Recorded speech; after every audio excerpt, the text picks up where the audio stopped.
इंटरनेटवर एक डिबेट सुरू आहे, की हा world cup best world cup आहे म्हणून. कारण या वर्ल्ड कपमध्ये आपल्याला खूप साऱ्या नवीन देशांच्या स्टोरीज भेटतायत. आणि अशीच एक नवीन इंटरेस्टिंग स्टोरी काल घडली, ती म्हणजे इक्वाडॉरची. ज्यांनी काल जर्मनीला 2-1 असं हरवलंय आणि ते 2006 नंतर पहिल्यांदाच नॉकआउट स्टेजमध्ये क्वालिफाय झाले. या वर्ल्ड कपमध्ये येण्याआधी इक्वाडॉरकडून खूप साऱ्या अपेक्षा होत्या. खूप जण त्यांना डार्क हॉर्स म्हणून पण बघत होते.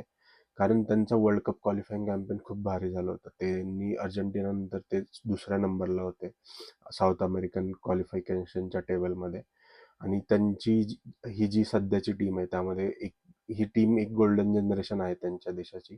त्यामध्ये मॉयजेस कायसोडो जो चेल्सीसाठी खेळतो, हिंकापी जो आर्सेनलसाठी खेळतो, किंवा पाचो जो PSG साठी खेळतो, असे खूप सारे युरोपमध्ये खेळणारे प्लेयर्स आहेत. त्यामुळे पण त्यांच्या पहिल्या 2 मॅचेसमध्ये त्यांचा परफॉर्मन्स खूप डिसअपॉइंटिंग होता. त्यांनी एकही गोल स्कोर केला नाही. त्यांनी एक मॅच हरली सुद्धा आणि एक मॅच ड्रॉ केली. त्यामुळे जर्मनी विरुद्धच्या मॅचमध्ये त्यांच्याकडून काहीच होप्स नव्हत्या आणि ते या वर्ल्ड कपमधून बाहेर होईल असं सगळ्यांना वाटत होतं. पण त्यांनी त्यांच्या या ग्रुपमधल्या सर्वात टफ अपोनंटला हरवलंय आणि ते आता नेक्स्ट नॉकआउट स्टेजसाठी क्वालिफाय झाले.